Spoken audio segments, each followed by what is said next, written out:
बोम दिसा नाही इंग्लिश मठाचा कुठे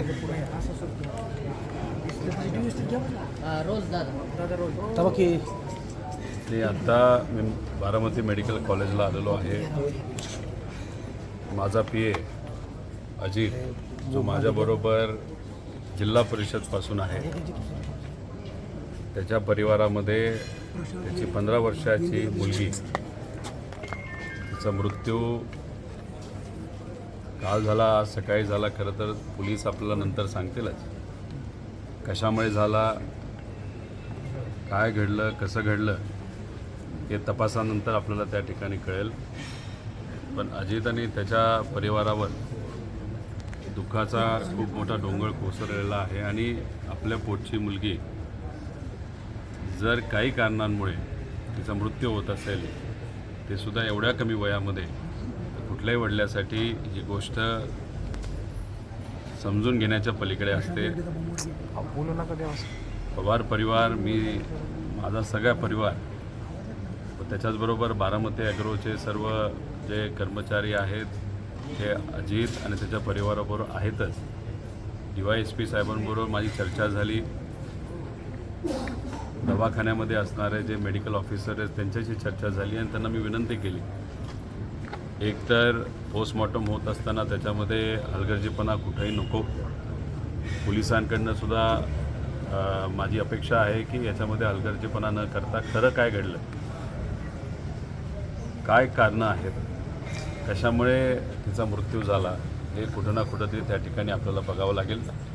त्यामुळे तपास न झाल्यामुळे आणि लहान मुलीचा हा मुद्दा असल्यामुळे याच्यात मला आता तरी खूप काही तिथं सांगता येणार नाही. पण पुढच्या काही तासांमध्ये आपल्याला कळेल की खरंच काय घडलं, काय कारणं आहे.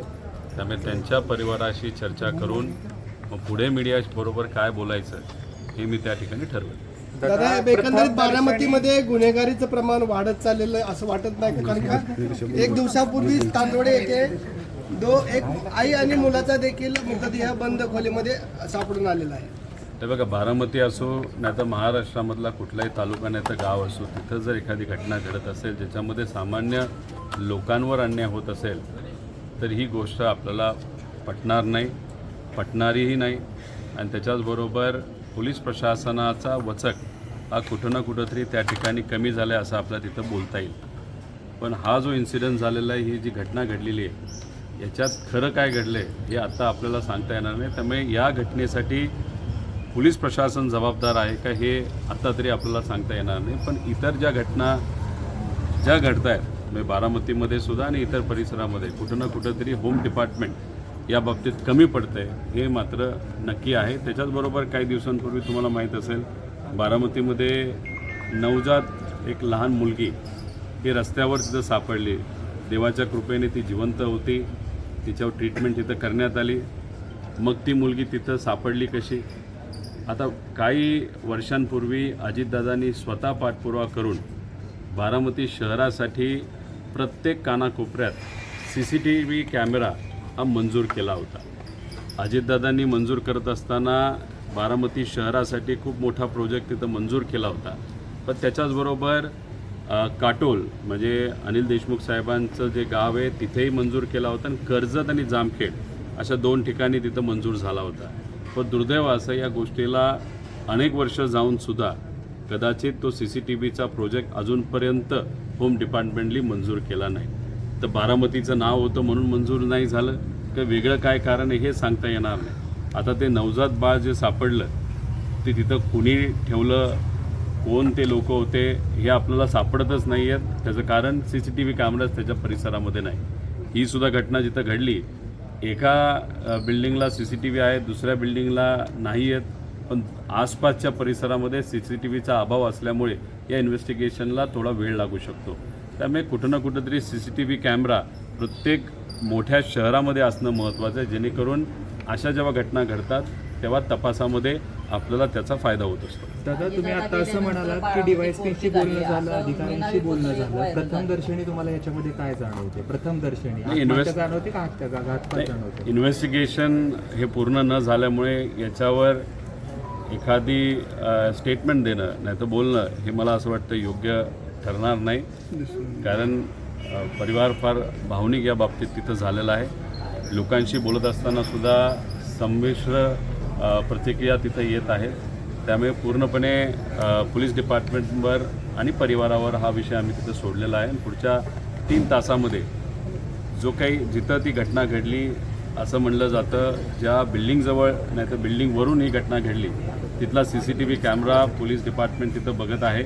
आणि मग ते बघितल्यानंतर किती वाजता ही घटना घडली असावी, मेडिकल डिपार्टमेंटकडनं सुद्धा आपल्याला किती वाजता मृत्यू झाला याचा वेळ काळ त्या ठिकाणी कळेल आणि मग त्याच्यात आपण खरं काय घडलं हे बोलू शकतो. पण विषय एवढाच आहे, मी पोलीस डिपार्टमेंटला सांगितलेलं आहे की याच्यामध्ये कामचुकारपणा जर पोलीस डिपार्टमेंटकडनं झाला तर त्यांना त्या बाबतीत नक्कीच महागात पडेल, हे मात्र तिथं मी सांगितलेलं आहे.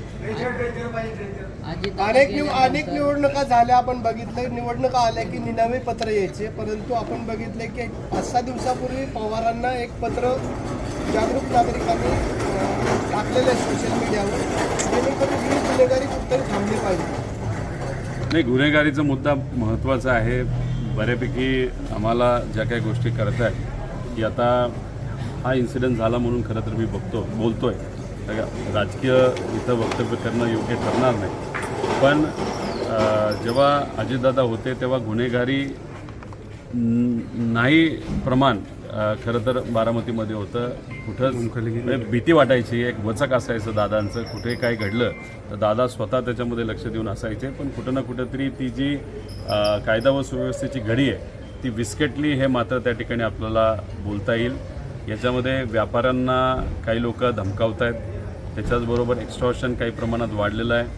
त्याच्याचबरोबर ज्या मृत्यूच्या, मारण्याच्या, धमकवायच्या जे काही प्रमाण आहे आपलं या बारामतीमध्ये वाढलं आहे, हे नक्कीच त्या ठिकाणी आपल्याला कुठेतरी जाणवतं आहे. ड्रग्सच्या बाबतीत आणि कायदा व सुव्यवस्थेच्या बाबतीत मी स्वतः एक बैठक SP साहेबांबरोबर घेतली होती आणि ती बैठक झाल्यानंतर तुम्हाला माहीत असेल 6 दिवसातच 2-2.5 कोटी रुपयाचे गांजा तिथं सापडला होता. त्याच्याचबरोबर काही चांगल्या मीडिया चॅनलच्या मदतीने व तुमच्यासारख्या प्रेसच्या लोकांनी काही स्टोरी केली होती की नॉर्मल औषधं पेनकिलर हे ड्रग्ज म्हणून वापरले जातात आणि त्याच्यातसुद्धा एक साठा बारामतीमध्ये काही महिन्यांपूर्वी तिथं सापडला होता. त्यामुळे कुठं ना कुठंतरी अजितदादा असताना जी कायदा व सुव्यवस्थेची घडी जी आपल्या बारामतीमध्ये बसली होती नक्कीच आता विस्कटली असं आपल्याला सांगावं लागेल. त्यामुळे खोलात जाऊन डिटेलमध्ये राहून आणि कुठं ना कुठंतरी एक वचक, हा कितीही पोलीस अधिकारी चांगला असला तरी पोलीस प्रशासनावर आणि इतर प्रशासनावर वचक असल्याशिवाय, एक धाक असल्याशिवाय ते डिपार्टमेंट तिथं कुठंच नीट पद्धतीने काम करत नाही, हे मात्र खरं. दादा जे पत्र व्हायरल झाले त्याच्यामध्ये तुमचं थेट नाव येत नाहीये, पण ते अंगुली निर्देश तुमच्याकडेच केला जातो की तुमच्याकडून किंवा तुमच्या कार्यकर्त्यांनी व्हायरल झालं, सातत्याने आरोप होता. तेव्हा हे जे चिरकुट लोक याच्यावर जे काही वक्तव्य करत आहेत, आज ती वेळ नाही. त्यामुळे मला असं वाटतं की थोडे दिवस जाऊ द्या.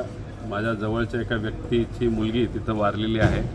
त्यामुळे या चिरकुट लोकांवर बोलत असताना योग्य वेळेस तिथं उत्तर देईल. आणि कधीकधी आता मी ठरवलेलं आहे की ज्यांची लेवल, बौद्धिक लेवल फार खालच्या लेवलची आहे, अशा लोकांवर न बोललेलं जास्त योग्य. त्यामुळे मोठा एखादा नेता, मंत्री असेल आणि त्यांनी जर माझं वक्तव्य केलं असेल तर त्याला उत्तर देणं हे मी जास्त उचित समजतो.